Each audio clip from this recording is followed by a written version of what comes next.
Thank you for being here today and for all you do for our agency. This year, the board set a goal for us to explore expanded funding options that would allow Pierce Transit to provide more service. One way to do that is through a ballot measure. We've been hard at work using years of community feedback, long-range plans, and data to build a package. If approved by the board and voters, this will help us serve more people, going more places more often. Before we begin, I want to thank all of our employees for their great work, whether it's operators, customer service, service delivery employees on the front lines, our maintenance team, and our planning team who developed this package. Every one of you plays an important role and have brought us to the point where we envision a broader future. The focus of this study session, development of a proposed ballot measure package, marks an important milestone in a process shaped by years of planning, community input, and careful analysis.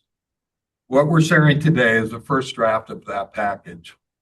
It reflects how we can better service our community, connecting more people to jobs, services, and opportunities. It also supports our region's anticipated growth. This is a working draft, and we are here to gather your feedback. Today is about listening and learning. We want to hear what resonates, what needs refinement, where we can strengthen the proposal, and your input is critical.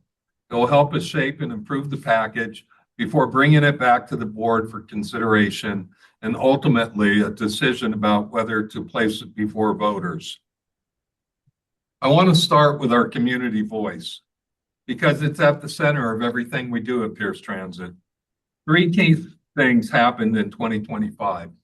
First, after 14 months of engagement, we adopted the long-range plan. Throughout the process, we heard a consistent message. People want more transit to more places, for more people, and more often. Second, our 6-year financial plan shows a structural challenge.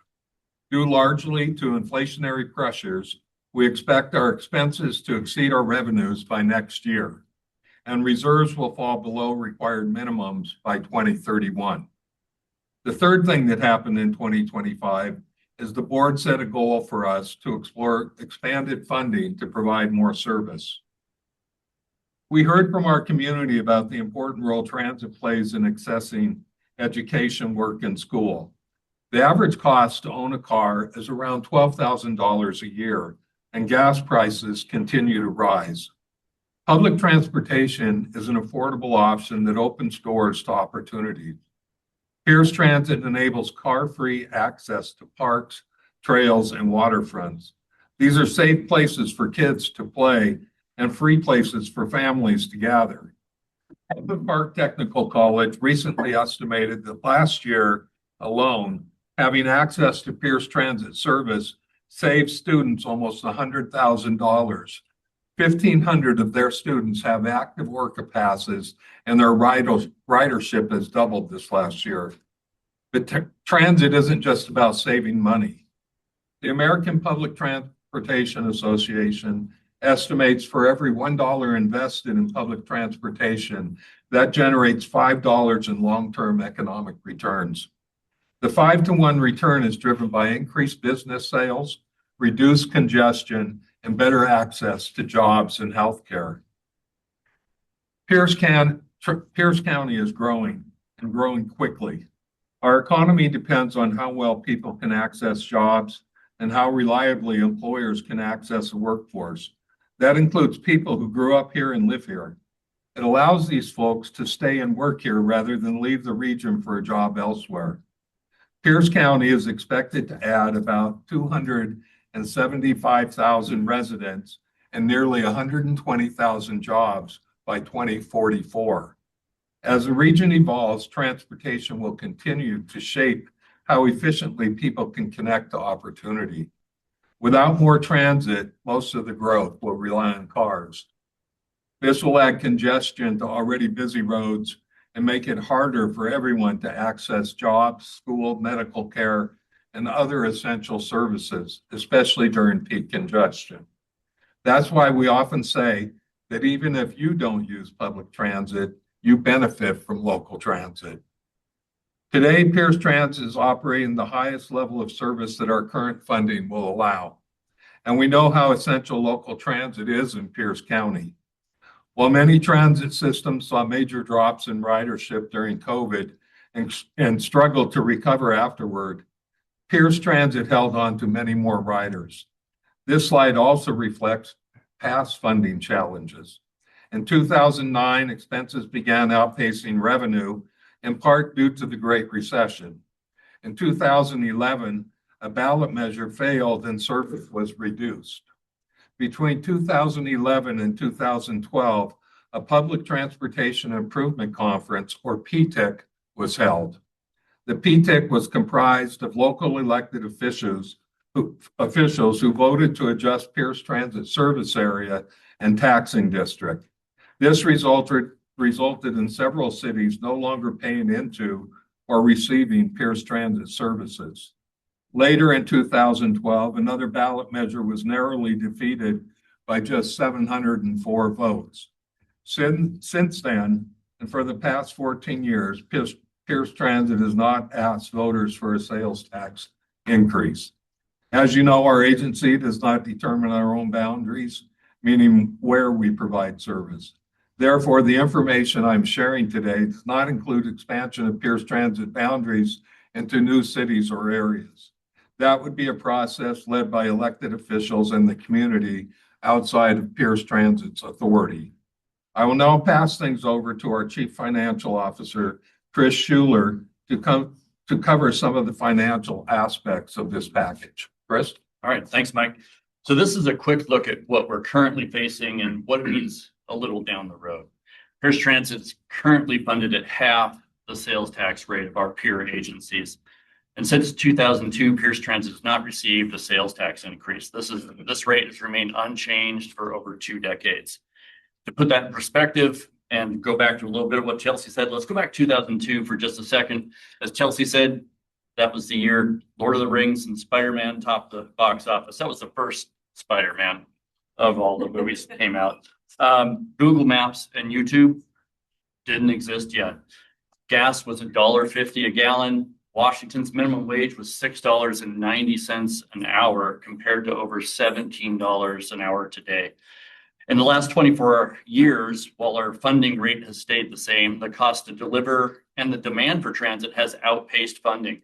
So, for example, just 10 years ago, a bus cost $610,000. Today, that cost has increased by 41% to $860,000.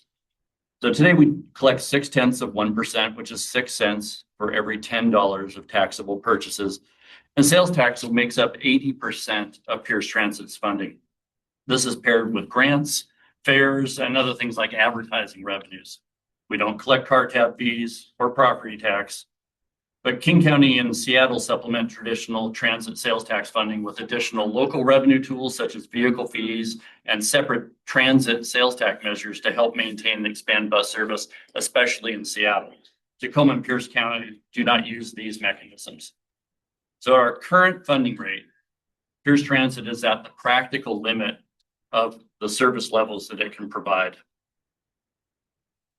Without funding, and this is a familiar graph to many of us, due largely to inflation, expenses are expected to exceed revenues as early as 2027, next year. We have a healthy reserve balance. However, our reserves are largely committed to capital projects, and the reserves will be used to cover the operating shortfall after 2027. And so by 2032, reserves are projected to fall below our minimum requirements. Each year, though, we do update this projection and we include it in our annual budget presentation to the board. So without additional funding, Pierce Transit will continue running the current service levels for as long as possible. But rising costs will eventually need to be covered by cutting back that same service. So starting in 2027, Pierce Transit would begin planning for cost-cutting measures that would prioritize maintaining service, and service reductions could begin as early as 2031. Again, this is with our current funding level. Now I'll turn it back over to Mike. Thank you. Today, we're sharing a package designed to address those challenges. Built from data, long-range planning, and extensive community input, it is designed to help us reach more people, more places, more often. We crafted this package to focus on funding bus and paratransit service. We will continue to evaluate how runner microtransit can help in areas that are hard to reach by transit. Pierce Transit also operates the 12th largest rideshare program in the nation. We are tracking demand as we expect it to increase as gas prices continue to rise. If approved by voters, this package would fund a 40% increase in transit service. It would be funded by a sales tax increase of 0.3%, which translates to 3 cents per $10 spent. We understand that affordability is a real concern, and many people are feeling the pressure of rising costs. This would apply only on taxable purchases, such as clothing, electronics, and dining out within Pierce Transit service area. Everyday essentials like rent or mortgage payments, utilities, gas, and groceries are not subject to sales taxes. The cost of those essentials would not increase if voters approve this package. If the board chooses to move forward, we will return with a final package for consideration in July. The board would then vote on whether to place the measure on the November 2026 ballot. Then voters in Pierce Transit service area would have the opportunity to vote by November 3rd. I will now pass things over to Tina Lee to talk about the specifics of the package. Thank you. Before diving into details of the proposed package, I want to share how we got here. The plan did not start from scratch. It builds on years of community feedback as well as 14 months of engagement for the long-range plan, which the board adopted last year. The plan outlines 3 potential scenarios for how transit could grow over the next 20 years, depending on funding levels. And it's important to note that that long-range plan is a vision. It provides a framework for growth. The proposal we're sharing today is more specific. It translates that vision into a service plan tied to realistic funding. Since adoption, staff have continued engaging the community on these scenarios, and what we heard was clear. The maintained scenario, our current funding level, is not enough. The enhanced scenario improved frequency and added later service, but it didn't add new routes. And the transformed scenario added new routes, frequency, and later service, but was ultimately seen as too costly and would have required a change to state law. So we went back to the drawing board using the vision as the plan and the feedback to develop a more balanced, achievable package. So this is a working draft based on estimated revenue. If the board moves forward with the package and if voters approve it, the plan would be funded by local sales tax collections and refined over time to reflect community needs. And in the following slides, I'll walk through each element in more detail. New bus routes that open the door to more places and more possibilities. New 15 to 20 minute rapid transit lines and more frequent service so that buses arrive more often and reduced waiting times, helping our riders reach their destinations faster. Later service to provide more options for our riders and better connections to regional transit and more direct trips. An expanded paratransit service for customers who cannot ride or take a bus due to a disability. And if approved by voters, we project adding new routes to Ruston, the Port of Tacoma, Central Tacoma, and Puyallup. The lines on this map are illustrative, and we'll continue to work with stakeholders to shape final routes, schedules, and key stops to best meet the community's needs. The Ruston route, or Route 15 on this map, is one that will likely evolve into something closer to what we know as our Gig Harbor Waterfront Connector or our Gig Harbor Trolley, paired with additional stops on existing service in North Tacoma to serve North Tacoma and the waterfront. We know that the goal is access to a premier waterfront, access to events, and to a regional destination that's safe and fun for the whole family. We're committed to finding a service solution that meets these needs while navigating the challenges of putting a bus on a single lane, often congested road. And we've long heard the need for transit in these areas, especially service to the new Maritime 253 school that's opening in 2026 and to the Port of Tacoma, which is an economic engine for our region. So STREAM is our rapid or high capacity transit, meaning buses arrive every 15 minutes on weekdays and every 20 minutes on evenings or weekends. And they serve major bus stops and get folks to their destinations quicker for the same price as other routes. Under this proposal, our Stream Community Line operating on Pacific Avenue SR7 would operate 7 days a week from our Spanaway Transit Center to downtown Tacoma. In addition, Route 2, which operates on 19th Street in Bridgeport, and Route 3, which operates from downtown Tacoma to Lakewood, primarily on South Tacoma Way, would become rapid transit.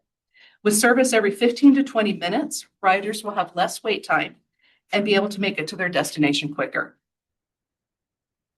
And buses coming more often is our highest ranked request from community feedback.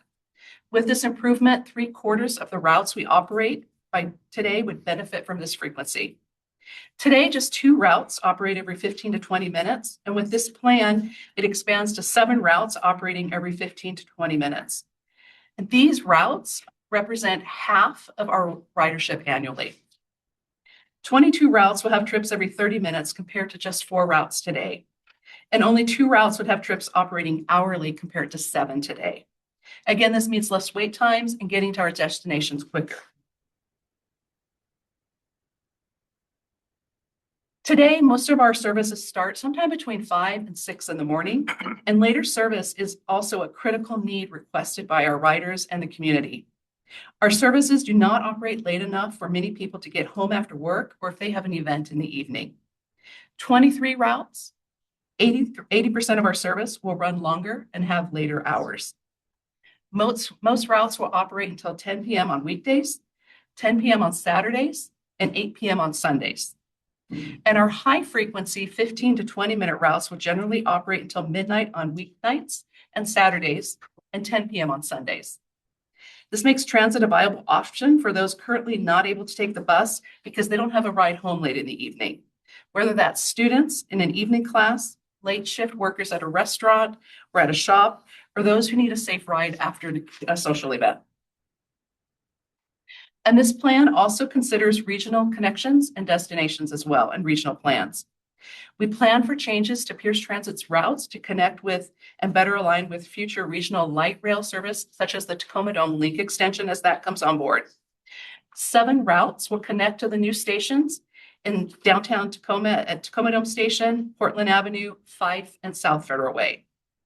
And as I mentioned earlier, the Stream Community Line would operate 7 days a week, every 15 to 20 minutes, providing that connection on SR7 from Spanaway to downtown Tacoma. In addition, a new high-frequency route would be placed on 6th Avenue, a critical business corridor, to continue to provide that strong connection from Tacoma Community College to downtown Tacoma. That route would also operate every 15 minutes. And Route 5 is a new route that combines 2 of our popular routes, Route 52 and 55, creating a 1-seat ride from the Tacoma Community College in Fircrest to the Tacoma Mall and then onto the Parkland Transit Center. That's a more direct and easier ride for riders who need to go in those directions. Also, paratransit would be expanded. So people with disabilities are one of the fastest growing groups in our community, making accessible, reliable transit more important than ever. Pierce Transit provides accessible service to all of our riders. Last year, we had over 37,000 boardings on our buses for people using a wheelchair. Also, for our runner on demand service, we had over 900 requests for a wheelchair accessible vehicle. But in addition to that, our shuttle paratransit service for riders who travel within 3/4 of a mile of a fixed route and during the same time as a route, they're able to use this service if they have a disability which does not allow them to use our regular routes. Paratransit operates at the same time as a bus route, and anytime we make a change to a bus route, we consider the route or the schedule, and if needing to, it'll change our paratransit service as well. With this plan, our boundary will increase where new routes are proposed, specifically in the yellow areas on this map in Puyallup and the Port of Tacoma. Nearly 15,000 people live in this expanded paratransit boundary and would have access to shuttle paratransit if they're eligible for that service and meet the requirements. Our paratransit service is also expanded because about the time where our routes would operate later, this means our paratransit service would also operate later. So if a bus runs later, paratransit runs later as well. And we hear from our paratransit customers how essential shuttle is to their independence. Increased paratransit also means things like medical appointments won't be skipped or delayed because our riders have access to safe, reliable, affordable transit that meets their needs. If the board adopts this package and it's sent to voters, and if voters approve, we'll steadily increase bus and paratransit service from 2027 till 2032, when we expect to have the expanded service fully implemented.